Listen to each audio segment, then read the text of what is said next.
قرآن کی ہر صورت اللہ تعالیٰ پہ ایمان رکھنے والوں کو مختلف طریقے سے اللہ کے رحم کی یقین دہانی کرواتی ہے۔ جیسے سورہ مریم ہمیں یہ یقین دلاتی ہے کہ حالات چاہے کتنے بھی ناممکن کیوں نہ ہوں، اللہ انہیں ممکن بنانے پہ قادر ہے۔ سورہ مریم میں آتا ہے کہ اللہ نے حضرت زکریہ علیہ السلام کو بیٹے کی خوشخبری سنائی جبکہ ان کی بیوی بانجھ تھی۔ یہ ناممکن کو ممکن کر دکھانے کا ایسا معجزہ تھا کہ حضرت زکریہ علیہ السلام بھی اس معجزے کی حقیقت پر مسلسل سوال کر رہی تھی کہ کیا یہ حقیقت ہے؟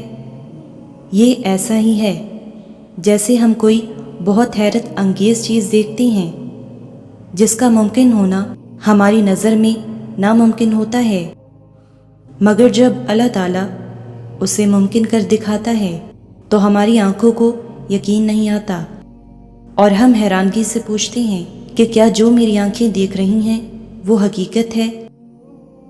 حضرت زکریہ علیہ السلام نے بھی اپنے رب سے یہی سوال کیا کہ اے میرے رب، کیسے ہوگا؟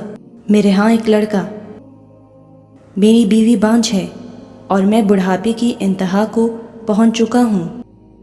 اللہ تعالیٰ نے فرمایا کہ یہ میرے لیے بہت آسان بات ہے، میں نے تمہیں بھی تو اس سے پہلے پیدا کیا تھا جبکہ تم کچھ بھی نہ تھے۔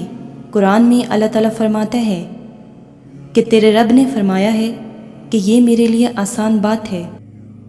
حضرت یونس علیہ السلام کو مچھلی کے پیٹ میں سمندر کے گپ اندھیرے میں بھی یہ امید تھی کہ ان کا رب انہیں بچا لے گا۔ ان کی آزمائش کے سامنے آپ کی آزمائش تو کچھ بھی نہیں، تو پھر آپ مایوس کیوں ہیں؟ قرآن میں اللہ تعالیٰ فرماتا ہے، پھر اس نے تاریکیوں میں پکارا کہ تیرے سوا کوئی معبود نہیں، تو پاک ہے، بے شک میں ہی قصورواروں سے ہوں۔ اللہ تعالیٰ کے علاوہ اور کون ہے جو ہمارے دل کی کیفیات کو سمجھ سکے؟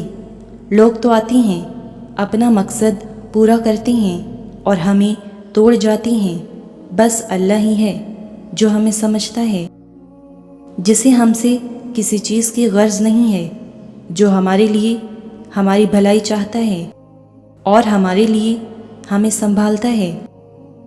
تو پھر اس سے بڑھ کر ہماری محبت کا، ہماری توجہ کا، ہمارے اخلاص کا حقدار اور کون ہو سکتا ہے؟ قرآن میں اللہ تعالیٰ فرماتا ہے، کیا وہ نہ جانے گا جس نے پیدا کیا ہے؟ کیا آپ بھی بے صبرے ہیں؟ کیا آپ کو بھی لگتا ہے کہ چیزیں اگر آپ کے وقت پر ہوتیں تو زیادہ بہتر رہتا؟ تو یہ سبق خاص آپ کے لیے ہے۔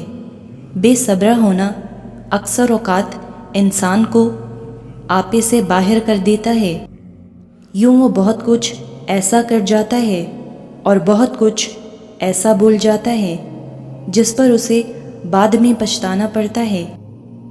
اسی لیے اس مائنڈ سیٹ سے باہر نکل آئیں کہ آپ اللہ سے بہتر جانتے ہیں، کیونکہ اللہ تعالیٰ سے بہتر کوئی نہیں جان سکتا۔ اسی لیے اللہ آپ کے لیے جو بھی کر رہا ہے اس پہ بھروسہ رکھیں، آپ کو اس سے بہترین منصوبہ ساز اور کوئی نہیں ملے گا، اور اس بات میں کوئی شک نہیں ہے، اور آپ کو بھی اس بات پہ کبھی بھی شک نہیں کرنا۔ قرآن میں اللہ تعالیٰ فرماتا ہے، اور انسان بڑا ہی جلد باز ہے۔ آپ جتنی مرضی منصوبے بنا لیں، آپ سارے حساب کتاب کر لیں کہ کیسے سب کرنا ہے اور کب کرنا ہے، مگر پھر بھی اس زندگی میں سب کچھ آپ کے منصوبے اور حساب کتاب کے مطابق نہیں ہوگا۔ تاخیر ہوگی، رکاوٹیں آئیں گی، اور کبھی کبھار تو سب کچھ اس منصوبے کے الٹ ہو جائے گا۔ جو ہم نے بڑی باریکی کے ساتھ سب چیزوں کو ماپ تول کر بنایا تھا، تب کیا کریں گے ہم؟ اس کا حل ہمیں قرآن سکھاتا ہے، اور وہ حل یہ ہے کہ تب ہمیں اللہ تعالیٰ پر پورا یقین رکھنا ہے۔ ہمیں یقین رکھنا ہے کہ ہماری بھرپور کوشش کے بعد بھی ہم سے بھول چوک ہو سکتی ہے، مگر ہمارے اللہ تعالیٰ سے نہیں ہو سکتی۔ اس کے منصوبے ساری غلطیوں سے پاک ہیں۔ اسی لیے ہمیں اپنے منصوبوں سے زیادہ اللہ کے فیصلوں پر بھروسہ کرنا ہے۔ اس طرح وہ ہمیں حق کی طرف لے جائے گا اور ہمیں ہماری بہترین منزل تک پہنچا دے گا۔ قرآن میں اللہ تعالیٰ فرماتا ہے، جو لوگ اللہ پہ یقین رکھتے ہیں ان کے نزدیک اللہ سے بہتر فیصلہ کرنے والا کوئی نہیں ہے۔ اور سنو، دعائیں ضائع کبھی نہیں ہوتی۔ اگر آپ نے کسی چیز کے لیے دعا کی ہے تو اس بات کی ضمانت ہے کہ آپ کی دعا لازماً قبول ہوگی۔ اب یہ پریشانی کہ ہماری دعا کب، کہاں اور کیسے قبول ہوگی تو یہ اللہ ہی جانتا ہے، پر اس بات کی گارنٹی ہے کہ ہمیں جب سب سے زیادہ ضرورت ہوگی تب ہماری دعا کا جواب ہم تک بھیج دیا جائے گا۔